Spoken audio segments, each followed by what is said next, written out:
Tamil Nadu governor Vidyasagar రావుతో Tamil Nadu శాసనసభాపక్ష నేత శశికళ భేటీ ముగిసింది. అరగంట పాటు ఈ భేటీ కొనసాగింది. సమావేశంలో ప్రభుత్వ ఏర్పాటుకు అనుమతినివ్వాలని శశికళ విజ్ఞప్తి చేసినట్టుగా తెలుస్తోంది. 10 మంది ఎమ్మెల్యేలతో కలిసి గవర్నర్ తో భేటీ అయిన శశికళ ప్రభుత్వ ఏర్పాటుకు గ్రీన్ సిగ్నల్ ఇవ్వవలసిందిగా కోరినట్టుగా సమాచారం. అలాగే ఎమ్మెల్యేల సంతకాలతో కూడిన లేఖను కూడా గవర్నర్ విద్యాసాగర్ రావు గారికి సమర్పించినట్టుగా మనకు సమాచారం అందుతోంది. మెజారిటీ ఎమ్మెల్యేల మద్దతున్న తనకు ప్రభుత్వాన్ని ఏర్పాటు చేసే అవకాశం ఇవ్వాలని గవర్నర్ ను కోరారు శశికళ. 10 మంది ప్రతినిధులతో రాజ్ భవన్ కు వెళ్లి గవర్నర్ తో భేటీ అయిన చిన్నమ్మ అసెంబ్లీలో బల నిరూపణకు అవకాశం ఇవ్వాలని మద్దతుగా ఎమ్మెల్యేలు సంతకాలు చేసిన పత్రాలను గవర్నర్ కు అందించారు.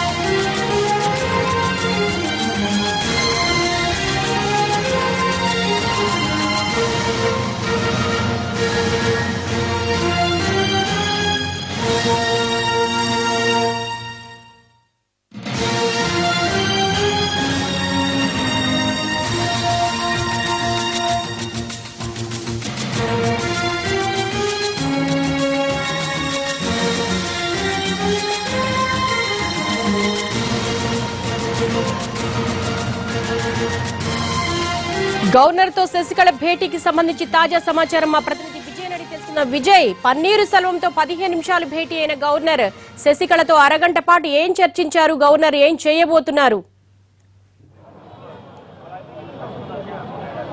దేవి, కొద్దిసేపటి కిందటే సరిగ్గా 7 గంటల ముఖ్యంగా అంటే 7 గంటల 20 నిమిషాలకు లోపలికి వెళ్ళినటువంటి శశికళ సరిగ్గా కొద్ది నిమిషాల కిందటే 8 గంటల 2 నిమిషాలకు ఆమె బయటకు రావడం జరిగింది. అంటే దాదాపుగా లోపల అంటే ఆమెకి ఇచ్చినటువంటి సమయం ప్రకారం 7 గంటల 30 నిమిషాలకు అపాయింట్మెంట్ ఇవ్వడం జరిగింది. దాదాపుగా 25 నిమిషాల నుంచి అర్ధగంట పాటు శశికళ అదే శశికళకు మద్దతు ఇస్తున్నటువంటి ఎమ్మెల్యేలు అంటే సీనియర్ మంత్రులు వీళ్ళందరూ కూడా దాదాపుగా 10 మంది గవర్నర్తో భేటీ అవ్వడం జరిగింది. గవర్నర్తో భేటీ అయిన తర్వాత ముఖ్యంగా ఎవరైతే శశికళకు సంబంధించినటువంటి ఎమ్మెల్యేల జాబితా ఉందో ఎమ్మెల్యే శశికళను మద్దతు ఇస్తున్నటువంటి మెజారిటీ ఎమ్మెల్యేల పేర్లు అదేవిధంగా వారి సంతకాలతో కూడుకున్నటువంటి లేఖను గవర్నర్ విద్యాసాగర్ రావుకు శశికళ అందజేస్తున్నట్టుగా మనకున్నటువంటి సమాచారం ప్రకారం తెలుస్తుంది. అదేవిధంగా ముఖ్యంగా మంగళవారమే ప్రమాణ స్వీకారం చేయడానికి అవసరమైనటువంటి పూర్తి స్థాయి మెజారిటీ తమకు ఉన్నప్పటికీ కూడా గవర్నరే సమయం కేటాయించకపోవడం, గవర్నర్ ఇక్కడికి రాకపోవడం వల్లే ఈ ప్రమాణ స్వీకార కార్యక్రమం అంతా కూడా వాయిదా పడింది. అసలు రాజకీయ సంక్షోభానికి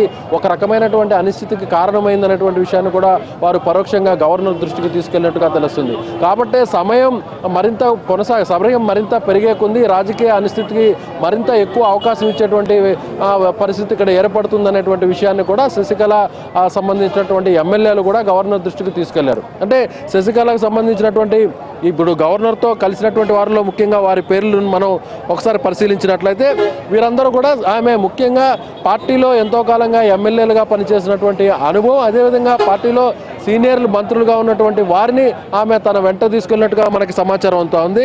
అయితే ఆమె శశికళ వెంట వెళ్ళిన వారిలో ఎడపడి, అదేవిధంగా దిండిగల్ శ్రీనివాసన్, తంగమణి, వేలుమణి, మాఫియో, జయకుమార్ అండ్ అలాగే అంగభజన్, సెంగయటాయన్ అనేటువంటి ఈ 8 మంది మంత్రులు కూడా శశికళతో వెళ్ళి కలిసినట్టుగా తెలుస్తూ ఉంది. మొత్తం శశికళ వచ్చినటువంటి వాహన శ్రేణిలో దాదాపుగా 9 వాహనాలు ఉండగా అందులో మంత్రులకు సంబంధించినటువంటి వాహనాలు దాదాపుగా 6 నుంచి 7 ఉన్నాయి. ముందుగా శశికళ అటు పార్టీ కార్యకర్తలకు అందరూ కూడా అభివాదం చేస్తూ లోపలికి వెళ్ళినటువంటి శశికళ అదే హావాభావాలతో ఆమె బయటకు వచ్చి ఆమె నవ్వుతూ బయటకు వచ్చినటువంటి ఆ దృశ్యాలను కూడా మనం చూస్తూ ఉన్నాం. అయితే శశికళ అక్కడ ముందుగా ముఖ్యంగా గవర్నర్ ముందుంచినటువంటి తమ వాదనను బట్టి గవర్నర్ ఎలాంటి నిర్ణయం తీసుకోబోతున్నారు అనేది కూడా మరి కాసేపట్లో కూడా మనకి తెలిసేటువంటి అవకాశం ఉంది.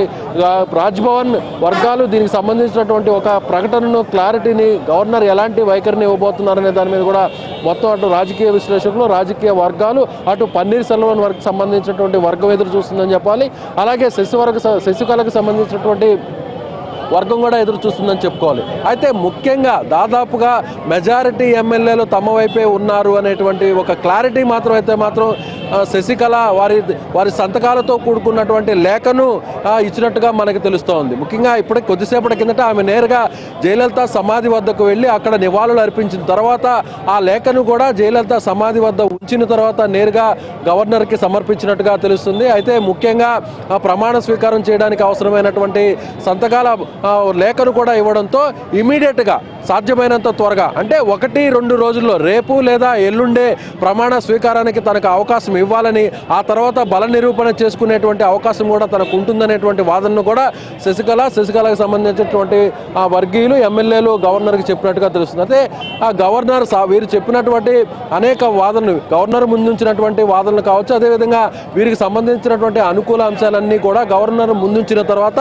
ఆయన సావధానంగా వీరి మాటలన్నింటినీ కూడా వినిన తర్వాత అసలు పూర్తి స్థాయిలో మీకు సరిపడా మెజారిటీ ఉందా, వారికి సంబంధించినటువంటి వివరాలు ఏమిటి అనేటువంటి విషయాన్ని కూడా ఆయన దానికి సంబంధించి కూడా వారితో వాకప్ చేసినట్టుగా తెలుస్తుంది. అయితే ఇప్పటికే ఎమ్మెల్యేలు అంటే ముఖ్యంగా ఇప్పుడు వచ్చినటువంటి ఆ 9 మంది ఎమ్మెల్యేలు సీనియర్ మంత్రులతో పాటుగా మిగిలినటువంటి ఎమ్మెల్యేలు అందరూ కూడా ఇప్పటికి కూడా రిసార్ట్స్లోనే వారు అక్కడే కొనసాగుతున్నట్టుగా మనకు తెలుస్తుంది. అయితే రిసార్ట్స్లో ఉన్నటువంటి ఎమ్మెల్యేల వద్ద ఎవరికి కూడా ఎలాంటి కమ్యూనికేషన్ లేకుండా వారి వద్ద నుంచి సెల్ ఫోన్లు కూడా తీసుకొని వారిని చాలా రహస్యమైనటువంటి ప్రాంతంలో ఉంచినట్టుగా తెలుస్తుంది. అయితే ఇప్పటికే చాలా మంది ఎమ్మెల్యేలకు గవర్నర్ భేటీ తర్వాత పన్నీర్ సెల్వం బయటకు వచ్చారు. ఆయన మూడ్ కూడా కొంత పాజిటివ్ ఇండికేషన్ వచ్చినట్టుగా మనకు తెలుస్తోంది. అంతా మంచిగా జరుగుతుంది, ధర్మం ప్రకారమే జరుగుతుందని చెప్పడం జరిగింది. శశికళ అరగంట భేటీ తర్వాత మీడియాతో మాట్లాడకుండా వెళ్ళిపోయారు. ఆమె కూడా నర్మగర్భంగానే వెళ్ళిపోయినట్టుగా మీరు చెప్తున్నారు. సో అసలు లోపల ఏం జరుగుంటుంది అనేది మీద ఒక ఉత్కంఠ నెలకొంది, గవర్నర్ ఏం చేయబోతున్నారు అనేది. ఈ అరగంట పాటు కేవలం ఈ ఎమ్మెల్యేల మద్దతు సంతకాలతో కూడినటువంటి ప్రమాణ పత్రాలు మాత్రమే జరుగుంటాయా, ఇంకేమైనా గవర్నర్తో డిస్కషన్ జరుగుంటుందా? ముఖ్యంగా ఇక్కడ భాషాపరమైనటువంటి టెక్నికల్గా ఒక ఇబ్బంది కూడా ఇక్కడ శశికళకి ఉందని చెప్పుకోవచ్చు. ఆమె గవర్నర్తో నేరుగా మాట్లాడడానికి అవసరమైనటువంటి లాంగ్వేజ్ ప్రాబ్లం కూడా ఆమెకు ఉందని చెప్పుకోవాలి. ముఖ్యంగా విద్యాసాగర్ రావు స్థానిక వ్యక్తి కాకపోవడం, ఆయన తెలుగు వ్యక్తి కావడంతో ఆయన ఇంగ్లీష్లోనే మాట్లాడేటువంటి అవకాశం ఉంది. అయితే శశికళకి సరిగా ఇంగ్లీష్ అర్థం చేసుకునేటువంటి పరిస్థితి లేకపోవడంతో ఆమెతో ఒక ట్రాన్స్లేటర్గా ఉన్నటువంటి ఒక వ్యక్తి అనువాదం చేయడం వల్లే సమావేశం ఇంతవరకు చాలా కొంత సమయం ఎక్కువైందనేటువంటి వాదన అటు ఓపీఎస్ వర్గీయులు చెప్తున్నారు. అయితే శశికళ దాదాపుగా అర్ధగంట పాటు గవర్నర్తో ఉండడం వల్ల ఒకవేళ సమయాన్ని కూడా కుదించినట్లయితే మళ్ళీ గవర్నర్ రాజ్భవన్ కార్యాలయం రాజ్భవన్ వేదికగా జరిగినటువంటి ఈ మీటింగ్ల వల్ల మళ్ళీ ఆ గవర్నర్ విమర్శల పాలవుతారనేటువంటి ఉద్దేశంతోనే ఆమెకి మరికొంత సమయం కూడా ఎక్కువ ఇచ్చారు అనేటువంటి వాదన అయితే మాత్రం అటు రాజకీయ విశ్లేషకులు ఇక్కడ చర్చ అయితే మాత్రం కొనసాగిస్తున్నారు చెప్పుకోవాలి. అయితే ఆ గవర్నర్ ముందు వీరు ఏ విధంగా తమ వాదనని వినిపించారు, ముఖ్యంగా పన్నీర్ సెల్వం చేస్తున్నటువంటి ఈ ప్రయత్నాలను తిప్పికొట్టడానికి శశికళ తమకున్నటువంటి అన్ని అవకాశాలన్నింటినీ కూడా గవర్నర్ ముందు ఉంచడం, వీరు చెప్పేటువంటి వాదన కావచ్చు, వీరు అవలంబిస్తున్నటువంటి విధాన వైఖరిని ఖచ్చితంగా గవర్నర్ను ఒప్పించే విధంగా ఉందా లేదా అనేది మరి కాసేపట్లో కూడా మనకి తెలిసేటువంటి అవకాశం ఉంది. అయితే అన్నిటికన్నా ముఖ్యంగా అసలు ఈమె ఇచ్చినటువంటి ఈ లేఖలో ఎంతమంది ఎమ్మెల్యేలు ఉన్నారు, అసలు క్యాంపులో కొనసాగుతున్నటువంటి ఎమ్మెల్యేల సంఖ్య ఎంత, అసలు అన్నిటికంటే మ్యాజిక్ ఫిగర్కి సరిపడా 117 మంది ఎమ్మెల్యేల సంతకాలు ఇందులో ఉన్నాయా లేదా అనేటువంటి కూడా ఒక ఆసక్తికరమైన ప్రభుత్వ ఏర్పాటుకు అనుమతి ఇవ్వకపోతే ప్రభుత్వ ఏర్పాటుకు అనుమతి ఇవ్వకపోతే కనుక రాష్ట్రపతి దగ్గరికి వెళ్లి ఎమ్మెల్యేలతో పరేడ్ నిర్వహిస్తారని చెప్పినట్టుగా తెలుస్తోంది. దానికి సంబంధించిన ఇన్ఫర్మేషన్ ఉందా మీ దగ్గర? అయితే ఇప్పటి వరకు కూడా మెజారిటీతో కూడుకున్నటువంటి మెజారిటీ ఎమ్మెల్యేల బలం తనకుంది, వారి మద్దతు తనకుంది, వారు శాసనసభాపక్ష నేతగా తనను ఎన్నుకున్నారు కాబట్టి ఇమీడియట్గా 1-2 రోజుల్లోనే ప్రమాణ స్వీకారానికి గవర్నర్ అవకాశం ఇస్తారా, అప్పటి వరకు వేచి చూడాలనేటువంటి వాదన అటు శశికళ వర్గాల్లో కూడా జరుగుతుందని చెప్పుకోవాలి. ఇదే దాదాపుగా 4 రోజులుగా ఏ విధంగా అయితే ఒక ప్రతిష్టంభనకు కారణమైనటువంటి గవర్నర్ కార్యాలయం ముఖ్యంగా రాజ్భవన్ జరిగిందో, ఇదే విధంగా మరికొన్ని రోజులు కానీ ఈ కొనసాగింపుగా ఇదే విధంగా అనిశ్చితి కొనసాగేలాగా గవర్నర్ వైఖరి ఉండి ప్రమాణ స్వీకారం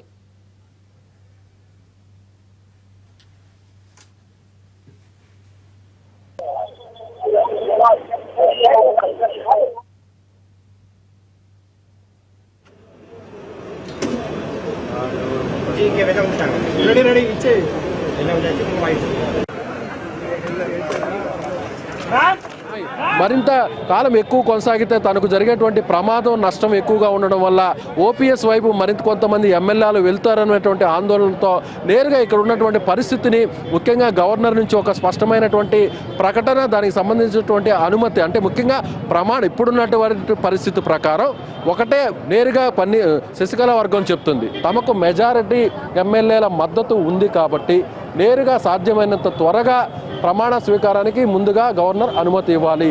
ప్రమాణ స్వీకారం చేసిన తరువాత తమకున్నటువంటి అవసరమైనటువంటి మెజారిటీని, ఎవరైతే 117 మంది ఎమ్మెల్యేల సంఖ్య ఉందో ఆ మెజారిటీ మ్యాజిక్ ఫిగర్ను కూడా తాము ప్రూవ్ చేసుకుంటామనేటువంటి వాదన అటు ఎవరైతే శశికళకు సంబంధించినటువంటి వర్గీయులు శశికళ గవర్నర్ ముందు చెప్పడం జరిగింది. చాలా క్లారిటీగా వారికి ఉన్నటువంటి సంఖ్యాబలం విషయంలో అన్ని విషయాలు కూడా చాలా క్లారిటీగా గవర్నర్తో మాట్లాడారు. అయితే గవర్నర్ తీసుకునేటువంటి వైఖరి మీదే వారి తదుపరి నిర్ణయం కూడా ఆధారపడి ఉంటుందని చెప్పుకోవచ్చు. కేవలం 2 రోజుల వ్యవధిలో తాము అనుకున్నట్టుగా ఒకవేళ గవర్నర్ నిర్ణయం అనుకూలంగా ఉండకపోతే రేపు సాయంత్రం లేదా ఎల్లుండి ఖచ్చితంగా రాష్ట్రపతిని కలిసి అక్కడ తమకి మద్దతు ఇస్తున్నటువంటి తమకు క్యాంపులో ఉన్నటువంటి ఎమ్మెల్యేలను తీసుకెళ్లి రాష్ట్రపతి ముందు పెరేడ్ చేయాలనేటువంటి ఆలోచన వైపు శశికళ వర్గం ఆలోచిస్తుందని చెప్పుకోవాలి. అయితే ప్రస్తుతం ఉన్నటువంటి సహకరిస్తారా, మీరు అనుమతిస్తారా, లేదా రాష్ట్రపతితో తేల్చుకుంటామా అంటూ అల్టిమేటం జారీ చేసిన విధంగా శశికళ అక్కడ రిప్రజెంటేషన్ ఇవ్వడం జరిగింది. ఆపద్ధర్మ ముఖ్యమంత్రిగా ఆల్రెడీ రాజీనామా యాక్సెప్ట్ చేసిన పన్నీరు సెల్వంకు ఒకవేళ ఆ బల నిరూపణకు అవకాశం ఉంటుందంటారా, లేకపోతే శాసనసభ పక్ష నేతగా ఉన్నటువంటి శశికళకే నిబంధనలు అనుకూలంగా ఉన్నట్టుగా రాజకీయ విశ్లేషకులు అంటున్నారు. మీరు ఏం చెప్తారు?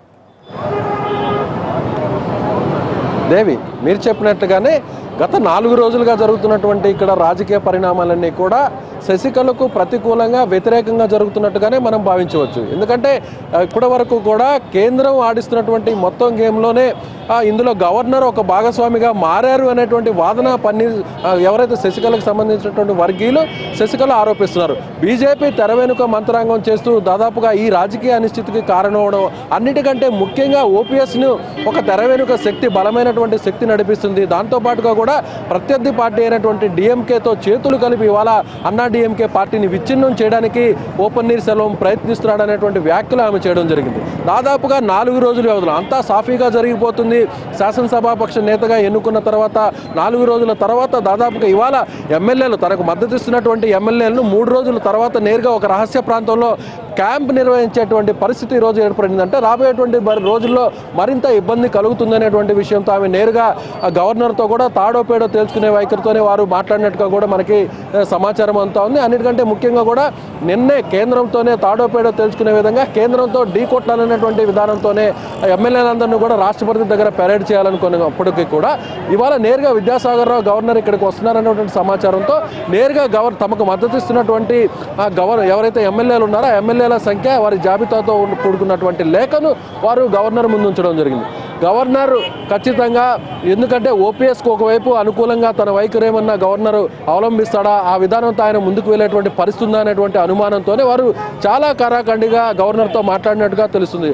ఆమెతో పాటు వచ్చినటువంటి సీనియర్ మంత్రులు కూడా చాలా తెగేసి ఓపెన్గా గవర్నర్తో మాట్లాడి, మీరు ఒకవేళ ఇక్కడ రాజ్యాంగపరమైనటువంటి విధానాన్ని ఇక్కడ మీరు అమలు పరచకపోతే ఖచ్చితంగా తాము రాష్ట్రపతి దగ్గర తమకున్నటువంటి బలాన్ని అక్కడ నిరూపించుకుంటాము, అక్కడ కేంద్రంతో కూడా తాడోపేడ మేము తెలుసుకోవడానికి సిద్ధంగానే ఉన్నామనేటువంటి సంకేతాలు ఆ పరమైనటువంటి చర్చను కూడా అక్కడ వారు ఆ వ్యాఖ్యలు కూడా చేయడం జరిగింది. అంటే తమ దగ్గర మెజారిటీ ఉంది కాబట్టే తాము ఇంత ధైర్యంగా ఉన్నాము అనేటువంటి అంశాన్ని, ఆ సంకేతాలను అటు గవర్నర్కి అదేవిధంగా రాజ్భవన్ వర్గాలకు పంపించడం కోసమే శశికళకు సంబంధించినటువంటి ఆమె వెంట వచ్చినటువంటి ఎమ్మెల్యేలు చాలా గట్టిగా, చాలా కాన్ఫిడెంట్ గానే గవర్నర్తో వాళ్ళు ఎవరికి వాళ్ళు చాలా కాన్ఫిడెంట్ గా, చాలా ఆత్మవిశ్వాసంగా చెప్తున్నారు. ఇటు పన్నీరు సెల్వం చూసుకుంటే సంఖ్యాపరంగా, మెజారిటీ పరంగా నేను సిద్ధంగా ఉన్నాను, అవసరమైతే 30 నుంచి 50 మంది అని అంటున్నారు. ఇటు చూస్తే శశికళ కూడా చాలా కాన్ఫిడెంట్ గా చెప్తున్నారు. మొత్తంగా చూసుకుంటే గ్రౌండ్ రియాలిటీస్ ఏమనిపిస్తున్నాయి? అన్నా డిఎంకే ఎమ్మెల్యేలు ఆత్మ ప్రబోధానుసారం కొన్ని రోజులు కనుక ఇలాగే అనిశ్చితి నెలకొంటే శశి వర్గం నుంచి జంప్ అయ్యే అవకాశాలు ఎంతవరకు ఉన్నాయంటారు? ఖచ్చితంగా దేవి, అంటే నిన్న రాత్రి నుంచి ఇవాళ ఉదయం వరకు కూడా పరిణామాలు చాలా వేగంగా మారాయని చెప్పుకోవాలి. ముఖ్యంగా ఎప్పుడైతే తిరుగుబాటు బావుట ఎగరవేస్తూ సంచలనానికి తెరలేపినటువంటి ఓ పన్నీర్ సెల్వం కేవలం 2 రోజుల వ్యవధిలో కేవలం తాను ఒక్కరితోనే అతను బయటకు వచ్చినప్పటికీ కూడా ఆ తర్వాత ఇద్దరు ఎమ్మెల్యేల మద్దతు కూడగట్టుకోవడం ఇవాళకి ఆ సంఖ్యను బహిరంగంగా 6 మంది ఎమ్మెల్యేల వరకు చేర్చుకునేటువంటి స్థాయికి వెళ్ళారు. అంటే అదేవిధంగా పార్టీలు అన్నిటికంటే ముఖ్యంగా పార్టీలో చాలా సీనియర్ వ్యక్తిగా ఉన్నప్పటి నుంచి అంటే ముఖ్యంగా ఎంజీఆర్ టైం నుంచి కూడా కొనసాగుతున్నటువంటి వ్యక్తి, అదేవిధంగా ప్రిసైడింగ్ చైర్మన్గా అంటే పార్టీకి సంబంధించినటువంటి కార్యకలాపాలు కావచ్చు, అదేవిధంగా అన్నిటికంటే పార్టీలో ఒక గౌరవప్రదమైనటువంటి ఆ పదవిని ఇచ్చినటువంటి వ్యక్తి మధుసూదన్గా ఉన్నటువంటి నాయకుడు, ఆ సీనియర్ లీడర్ ఇవాళ పన్నీర్ సెల్వం వెంట రావడం, ఆయనతో పాటు వస్తూ ఆయన ఒక ఇద్దరు ఎమ్మెల్యేలను ఇక్కడికి తీసుకొచ్చినటువంటి పరిస్థితి ఉంది. అయితే దీనితో పాటు కేవలం 48 గంటలు ఒక్క రోజులోనే 30 గంటలు 48 గంటల్లోనే ఎమ్మెల్యేలు ఇటు నుంచి అటువైపు వెళ్ళినటువంటి పరిస్థితులు ఇక్కడ ఏర్పడడం వల్ల సమయం మరింత ముందుకు వెళితే ఇదే రాజకీయ అనిశ్చితి మరికొన్ని రోజుల పాటు ఇక్కడ కొనసాగితే ఓపీఎస్ బలం మరింత పెరుగుతుందనేటువంటి పరిస్థితి మాత్రం ఇక్కడ గ్రౌండ్ లెవెల్లో ఉందని చెప్పుకోవచ్చు. ఓవైపు పార్టీ క్యాడర్లో కూడా ఓపీఎస్కు అనుకూలంగా మారుతుంది, పార్టీ క్యాడర్లో కూడా ఓపీఎస్కు మద్దతు ఇచ్చేటువంటి వారి సంఖ్య కూడా పెరుగుతుందని చెప్పుకోవచ్చు.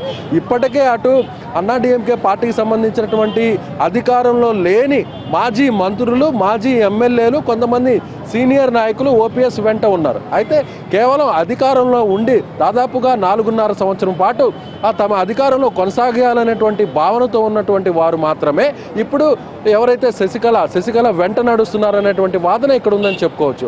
అయితే ఒకవేళ శశికళకు సరైనటువంటి బలం లేదు అనేటువంటి, శశికళకు మరిన్ని ప్రతికూలాంశాలు ఏర్పడతాయి, రాబోయేటువంటి మరికొన్ని రోజుల్లో సుప్రీంకోర్టు తీర్పు కూడా ఆమెకు వ్యతిరేకంగా ప్రతికూలంగా ఉంటే అప్పటి వరకు కూడా ఇలాంటి అనిశ్చితే కొనసాగితే, గవర్నర్ ఎవరు పక్షాన నిలబడకుండా ఇలాంటి అనిశ్చితిని ఆయన కొనసాగిస్తే మాత్రం ఖచ్చితంగా శశికళకు మరిన్ని కష్టాలు తప్పవనేటువంటి మాట మాత్రం ఇక్కడ రాజకీయ విశ్లేషకుల్లో వినిపిస్తుందని చెప్పుకోవచ్చు. అలాంటి పరిస్థితి నెలకొంటే మరికొన్ని రోజుల్లో ఓపీఎస్ బలం మరింత పెరిగేటువంటి అవకాశం కూడా ఇక్కడ ఉందని చెప్పుకోవచ్చు. అలాంటి పరిస్థితి కొనసాగాలని చెప్పి ఓపీఎస్ వర్గం ఇక్కడ కోరుకుంటున్నారు. మరోవైపు శశికళ సాధ్యమైనంత త్వరగా ఈ వ్యవహారాన్ని అటు ఒకవేళ నేరుగా తనను ప్రమాణ స్వీకారం చేయడం కోసం మెజారిటీ ఎమ్మెల్యేల సంఖ్య తనకు మద్దతు తనకు ఉంది కాబట్టి తాను ప్రమాణ స్వీకారం చేయడానికి సాధ్యమైనంత త్వరగా గవర్నర్ అవకాశం ఇవ్వకపోతే రేపు లేదా ఎల్లుండి లోపలే ఈ 2 రోజుల లోపలే ఈ కార్యక్రమం అంతా ముగియకపోతే మరింత నష్టం, మరింత కష్టాలు తమకు తప్పవనేటువంటి ఉద్దేశంతో తమ దగ్గర ఉన్నటువంటి ఈ మెజారిటీ ఎమ్మెల్యేలు కూడా గోడ దూకి ఓపీఎస్ వైపు వెళుతారేమో అనేటువంటి ఆందోళన అటు శశికళ శిబిరంలో కొనసాగుతుందని చెప్పుకోవాలి. అందుకనే సాధ్యమైన త్వరగా ఈ వ్యవహారాన్ని తమిళనాడుకే పరిమితమైనటువంటి రాజకీయ పరిణామాలన్నింటినీ కూడా అటు కేంద్రం ఢిల్లీ స్థాయిలో తీసుకెళ్లి అక్కడ అన్ని రాజకీయ పక్షాల దృష్టి కూడా తీసుకెళ్లాలనేటువంటి ఆలోచన ఇప్పటికే అటు శశికళను మద్దతిస్తున్నటువంటి సీనియర్ ఎంపీలు, రాజ్యసభ సభ్యులందరూ కూడా ఆలోచిస్తున్నారు. ఇక్కడ మరొక విషయాన్ని కూడా గమనించవచ్చు. ఎందుకంటే ఇప్పటికే తంబిదురై లోక్సభ డిప్యూటీ స్పీకర్గా ఉన్నటువంటి తంబిదురైకి నేతృత్వంలో దాదాపుగా 47 మంది లోక్సభ సభ్యులు, అదేవిధంగా రాజ్యసభ సభ్యులతో కూడుకున్నటువంటి 47 మందిలో దాదాపుగా 40 మంది సభ్యులతో కూడినటువంటి బృందం త్వరలోనే వీరు రాష్ట్రపతిని కలవడానికి కూడా అన్ని రకాల ఏర్పాట్లు చేసుకుంటున్నారు. ఆ ప్రక్రియ కూడా రేపు కూడా జరుగుతుందని చెప్పి మనకు సమాచారం అంతా ఉంది. ఇది ఇక్కడున్నటువంటి పరిస్థితి మాత్రం తాజాగా ఉన్నటువంటి పరిస్థితి ముఖ్యంగా గవర్నర్ తీసుకునేటువంటి వైఖరిని బట్టే ఇక్కడ అది శశికళకు అనుకూలంగా మారుతుందా లేకపోతే ఓపీఎస్కు అనుకూలంగా మారుతుందా అనేటువంటి విషయం మీద మరి కాసేపట్లో స్పష్టత వచ్చేటువంటి అవకాశం అయితే ఉంది. అయితే రాజ్భవన్ వర్గాలు దీనికి సంబంధించినటువంటి క్లారిటీ ఇస్తాయా లేదంటే ఇలాంటి అనిశ్చితినే కొనసాగిస్తాయనేది మనకి కాలమే నిర్ణయించాలి. ఇది ఇక్కడ రాజ్భవన్ దగ్గర ఉన్నటువంటి రాజకీయ పరిణామాలకు సంబంధించినటువంటి ఎన్టీవీ అప్డేట్. ఎప్పటికప్పుడు తమిళనాడు రాజకీయాలపై ఎన్టీవీ మీకు లైవ్ ద్వారా తాజా అప్డేట్స్ అందిస్తూనే ఉంటుంది. Over to Hyderabad studio. All right Vijay, thank you. Tamil Nadu governor Vidyasagar రావుతో అరగంట పాటు భేటీ అయ్యారు తమిళనాడు శాసనసభ పక్ష నేత శశికళ. ప్రభుత్వ ఏర్పాటుకు అనుమతినివ్వాలని, అలాగే తగిన సంఖ్యాబలంగా మెజారిటీ తనకు ఉందని చెప్పడం జరిగింది.